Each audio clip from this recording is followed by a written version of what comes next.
Wasting time. Wasting time. And I also wanted to bring up a little thing called region locking and ask whether or not that's involved. The short answer is yes. This is a tricky subject because on some level, talking about this, I think about, well, what do I have to lose currently? Talking about this, I don't know that Riot would like me to talk about this. The problem is that they did do these things. So, look, there's a lot that I'm still not going to say because I'm not about burning bridges. There's still a lot of stuff that I'm not gonna share publicly, maybe ever. We'll see. If I fully exit esports forever and I don't intend on coming back, I'll fucking give you the manifesto. But right now, all I can say is, since you brought up the region locking, that's all I'll talk about in terms of the Riot stuff. In terms of the iceberg, we'll just talk about the ice on the top and none of the stuff below. Here's where I'll start. I thoroughly enjoy Valorant. I really like the game. I really like casting the game. I really like Valorant esports. I think it's a good game. I think it's a well-made game. I think it's obviously a pretty good esport that has a lot of viewership that people enjoy. The game itself is fantastic. I think also the esport is run well. I think the esport model, the franchising partnership model that Riot have is very exciting. I can't wait to see how they do it this year and how that moves forward and what kind of opportunities that creates. And hopefully that creates some good opportunities for the teams, because I'm all about, you want to have stable esports. The teams are the ones that need to gain benefits so that they are the ones who are getting returns on the money they're spending, because they're the ones spending a fuck ton of money here.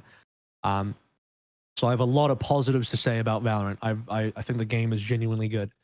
My relationship with working the esports kind of goes like this. I peaked doing VCT NA, didn't get to do Masters. It is what it is. I don't hold that against Riot. There's a lot of talented people in there. You compete against some of the most talented people when you do Valorant, because good talent from across all of esports come in. You're competing against CS casters, Rainbow Six casters, other Overwatch League casters, PUBG, Fortnite, everything. You're arriving at the fucking Elite Four of casting. Yep. You're kind of arriving at, the world final of casting, where all the best casters from whatever game are coming in. Some not as good as others, but there's a lot of the really top ones in there. You got guys like DDK and Sean Gares and stuff early on. That's an interesting story as well for other people that are keen on finding more about that. That's not my story, but the article's there. So at some point in early 2021, there's essentially a conversation that begins forming that I'm informed of, that it pertains to region locking for casters. Now, what is region locking for casters? It essentially means that if you are native to North America, in terms of like you actually live there, you live in America, Canada, Mexico, whatever, or it's just generally speaking, it's just the United States, you do North American Valorant. If you live somewhere in Europe, you do European Valorant. If you don't live in any of those places, you do Valorant where you live. I live in Australia. They wanted to take me off. They wanted to take me off North American Valorant because I did not live in North America. So here's what happened. That happened at the start of 2021, but if you go through my Wikipedia, you'll see that I still did a ton of Valorant in North American Valorant in 2021. So what happened is I have a conversation with the TO and Riot. Well, TO is the middleman here. I didn't get to speak directly to Riot. Sadly, I don't have that level of I don't have that level of like in with them, is what I'll say. The conversation basically goes, hey, look, Riot OC doesn't exist. It's gone. You've said in League of Legends, you've said in Riot Esports that OC is now part of NA, residency-wise. Players from, and this is at the time, I think they've taken that away, but this is at the time, in 2021, if you were an OCE League of Legends player, your residency is also for NA. So it doesn't take up, it doesn't take up an import slot. So I'm like, you've taken my region away. You've said that NA, you said that we're now part of NA. So how am I not part of NA? I'm part of NA. Am I not? Is that not correct? And so they're like, well, kind I of got him. guess. I think you got him. And I got him. I actually won. I won against the mega corpos just one time. And so I got to do NA Valorant for another year because I actually got him. But then comes 2022, and they take me off anyway. They're like, "Ah, but we're gonna take you off anyway. Fuck you." They didn't say that. But I don't want to sound bitter about it, even though it's not. What is a little unfortunate for me. I actually think it was end of 2020. So it wasn't even 2020. It was end of 2021 because you'll start to see that at the end of 2021. Now I've got a Valorant Oceania thing on there from September. Yeah. So somewhere between April and September, I had to switch to Oceania. And they basically came back after allowing me to do NA. They said, no, actually, we're going to stick firm and we're going to cuck you anyway. So I got cucked to Oceania, back to Australia. I got sent back. That must have been a good feeling. Deported. I got deported. Jordan, have you ever been deported? I got deported. What's it like coming back? Digitally deported. Yeah. Was it everything you hoped it would be? The great return to ANZ Valorant? Yeah, What's the ecosystem like? I loved taking 1/8 the rate that I was getting in NA. That was lots of fun for me. Rate aside, though, actually, rate does have a lot to do. I think a part of again, this is the money conversation has to come back in. It's the dirty conversation that people don't want to have, but sometimes it literally is the bottom line. It's the reason why a bunch of us up until that point didn't actually end up doing Valorant. You probably would have jumped into Valorant at some point, but the opportunities weren't there and the rate wasn't right for you. And, you have to sometimes respect yourself and not do it. Other times you're Pilsky where you bite the bullet, you do it anyway, but you make a lot of internal effort to try and raise the rate to something a lot more applicable. And he's done a great job of doing that. So well done. And so I basically get sent right back to Oceania, and they said region locking. They also said this is one of the reasons. They also said, oh, and there's ping on the broadcast, which to be fair there is, but it's because we're using vMix and you can do things to fix that ping. I know because on the Overwatch League broadcast as well, there's ping, but they do some magic behind the scenes and they fucking fix it, and it sounds fine on the broadcast. So it is fixable if you want. Yeah, it is fixable if you want. Just saying, they use ping as an excuse, and this is the part that really bothered me. If that all of that, I'm like, fine, I accept it. I roll with the punches. It is what it is. However, this is the part that really bothered me. And I want to be very clear because I think the people listening to this, if you backtrack and do your homework enough, you can probably figure out who I'm talking about. I don't want to bring this person's name up because I'm not trying to. It's not about them. It's just not about the person. It's about the system.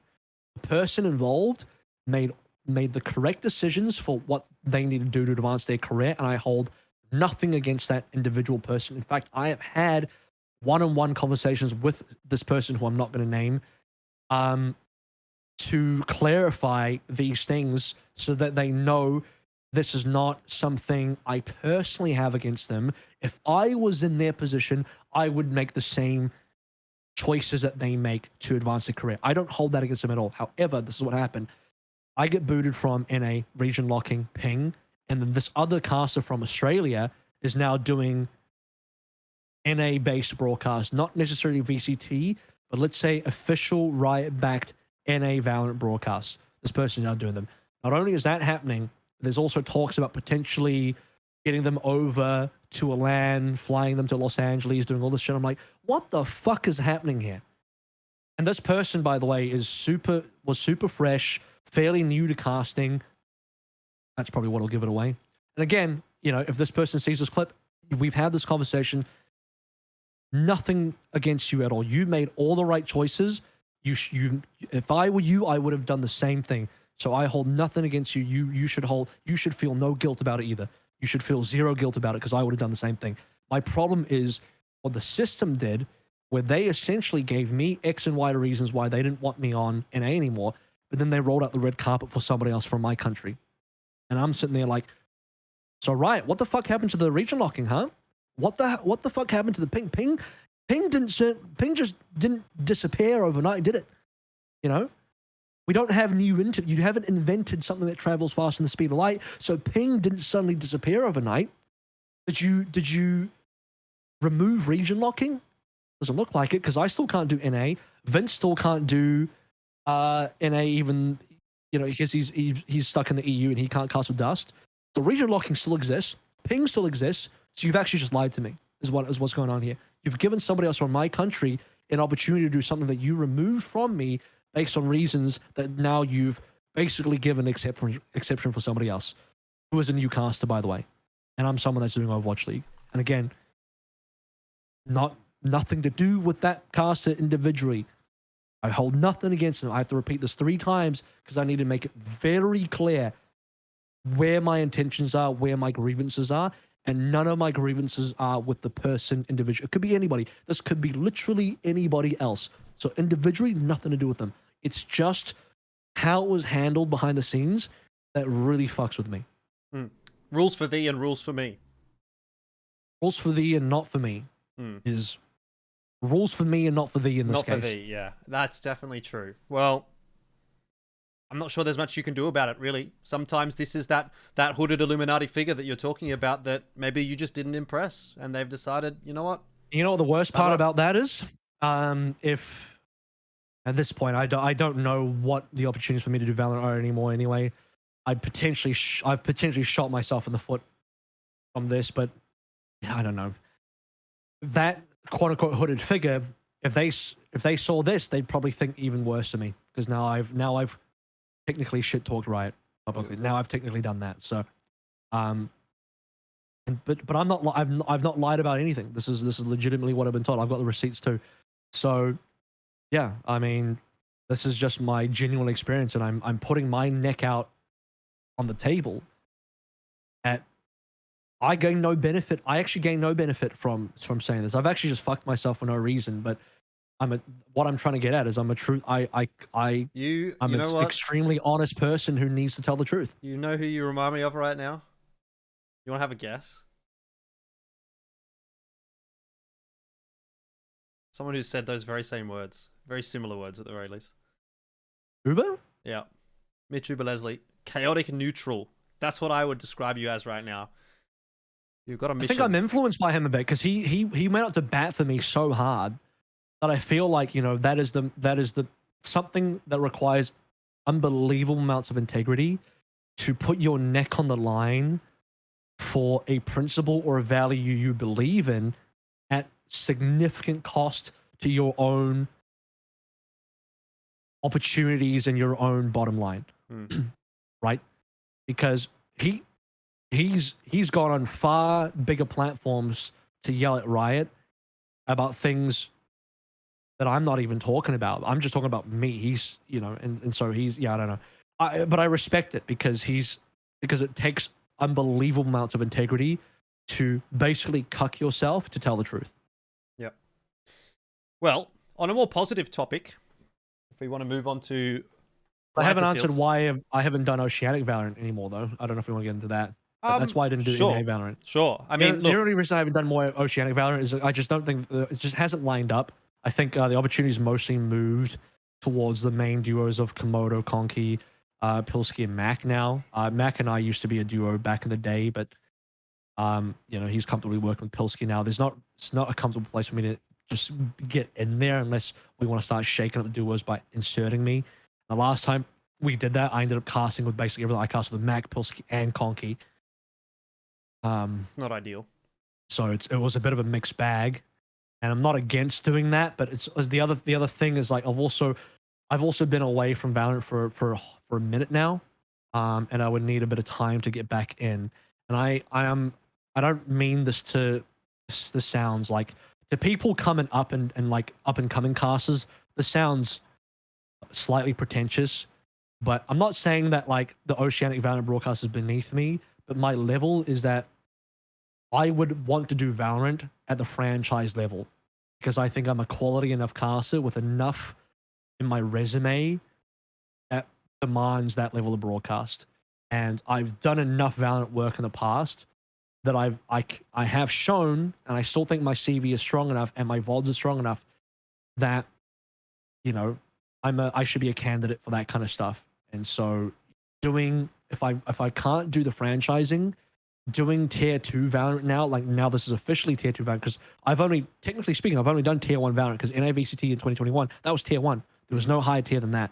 So I've only done tier 1 Valorant. I've not done tier 2 Valorant, unless you just want to call any, non-major region tier 2, whatever. Grinding away at tier 2 Valorant is not something I'm interested in when it doesn't, if that's not going to give me the opportunity to directly make it into the tier 1. Wasting time. Wasting time.